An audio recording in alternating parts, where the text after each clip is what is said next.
Estamos con Laura Méndez y con José Roldán Chopa platicando de los alcances y los límites del derecho de petición. Y decía José Roldán, bueno, la verdad es que solamente el juez puede determinar hasta dónde se satisface una petición en un momento dado. Déjame ponerte un ejemplo chabacano. Yo le escribo al presidente de la República y le digo, señor presidente, quiero que usted sea chambelán en los 15 años de mi hija.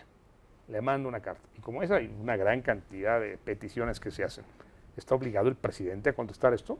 Yo creo que aquí tendríamos que ver si el asistir a los 15 años de su hija es una de las funciones que tiene como presidente, porque si no, no lo estarías tampoco haciendo una petición en su carácter de autoridad, sino ya como un tema más personal, ¿no? El tema de Felipe Calderón, no tanto del presidente de la República. Entonces creo que también está relacionado con las funciones, ¿no? de las autoridades, también la petición.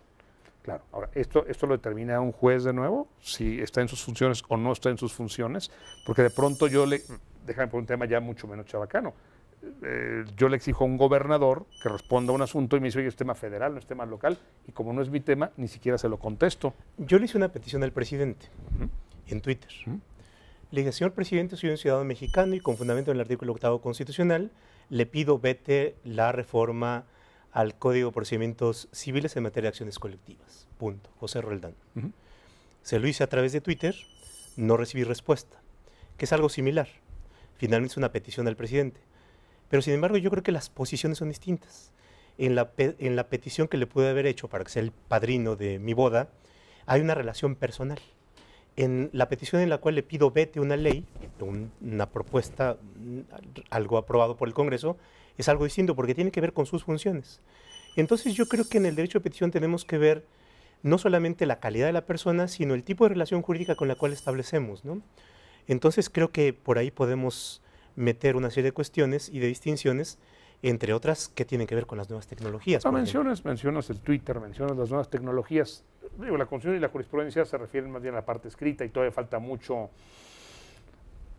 por explorar para ver hasta dónde puede alcanzar este derecho. Pero no quiero perderme, y desde luego quiero hablar de este tema, y hacia adelante quiero platicarlo.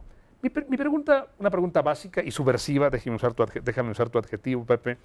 Además, yo sé que te gusta lo subversivo. ¿Qué pasaría si desapareciera el derecho de petición? Me queda todavía el derecho de libertad de expresión, me queda el derecho de libertad de imprenta, me queda el derecho de asociación, porque además este derecho no tiene que ver con lo político solamente lo pueden ejercer los mexicanos. Entonces, si desapareciera el artículo 8 de la Constitución, ¿cuál sería la consecuencia? Porque estamos viendo que finalmente yo pido, y si me dicen, señor, se atenderá a su propuesta. Pues ningún juez puede decir, el señor incumplió, o qué sanciones hay si no sé. Entonces, son dos preguntas. ¿Qué pasa si desaparece este derecho? Y segundo, ¿qué sanciones hay para los funcionarios? ¿Y qué sanciones conocen ustedes que se haya aplicado una autoridad que haya ignorado el derecho de petición de un ciudadano? Sí, yo creo que en dos sentidos se perdería si se desapareciera el derecho de petición. Uno, porque ante este crecimiento burocrático de la administración, en el caso de la administración pública, existen una infinidad de reglas de operaciones, de leyes, y que el ciudadano no tiene por qué conocer. Yo simplemente quiero una beca. Y entonces el derecho de petición acaba siendo también muchas veces una forma de informarle al ciudadano cómo obtener ese acceso a sus servicios públicos, ejercer otros derechos. Que ya es otro derecho, es el derecho de estar informado y a recibir información. Claro, pero... ¿Cuál es la diferencia entre derecho a información y derecho de petición? Yo le pido al gobernador una beca para mi hijo. Pues, señor, no tenemos becas, pues gracias, o solicítelo. No, porque también, más allá de lo que te puedan responder con la información, también puedes incluso exigir que te den cuál es el criterio que estás utilizando para esto, o por qué no estás incorporando a mi municipio dentro del programa de becas, que eso es algo que a través de derecho a la información pues te podrían contestar que no existe un documento, ¿no? En cambio, el derecho de petición obligas a la autoridad a que razone o te diga por qué es que está haciendo una política pública de tal manera y a lo mejor otra política y no otra que te beneficiaría. Y creo que eso es muy utilizado y es muy válido. Y la otra es pues no existen unos mecanismos, o al menos claros, de participación ciudadana, ¿no? en la administración, en este caso, o puede ser ante otras autoridades, porque esto aplica ante senadores, diputados y demás.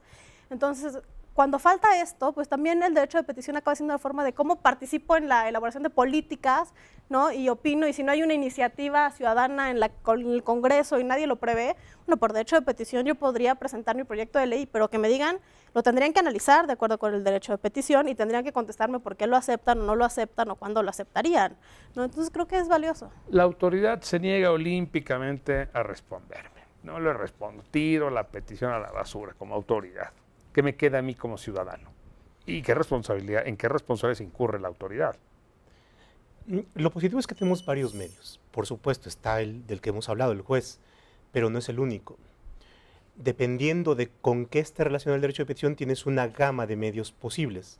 Si tiene que ver con acceso a la información, bueno, está el IFAI, o están los organismos de protección de derechos humanos que también pueden actuar. Entonces tienes esta gama y por supuesto el mecanismo mucho más disciplinario que va estableciendo deberes es el caso del juez.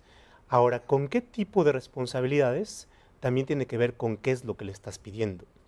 Esto es porque puede llevar una responsabilidad genérica en donde estás incumpliendo con los deberes que tienes como servidor público y que, siguiendo el procedimiento disciplinario, puede llevar a una amonestación, o si hay información que te da y que provoca daños, puede llevarte inclusive a la posibilidad de reparar daños, ¿no? Entonces, tienes gama de mecanismos de defensa y tienes gama también de posibles consecuencias. En su ejercicio profesional, ¿ustedes conocen alguna autoridad que haya sido sancionada por no atender el derecho de petición? Yo alguna vez en este estudio que hice preguntar a Función Pública, no, a la Secretaría de Función Pública, si había sancionados por no respetar el derecho de petición. Sí hay sancionados. Obviamente las sanciones no son graves, pero existen las sanciones. Amonestación pública, privada, inhabilitación de 2, suspensión de 2 días.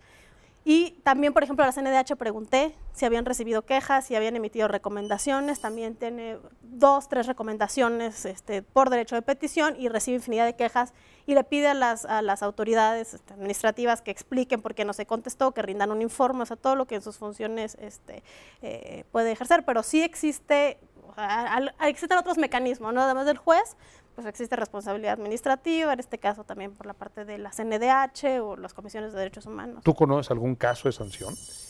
No, aparte de la información que da Laura, no conozco algún caso específico de sanción, pero de que las hay. ¿Cómo podemos mejorar este derecho de petición? ¿Cómo podemos hacerlo más acorde con las necesidades del país, con las exigencias que estamos viviendo? ¿Qué le falta a la Constitución? ¿Qué le falta a la jurisprudencia? ¿Nos falta una ley reglamentaria, este artículo 8º?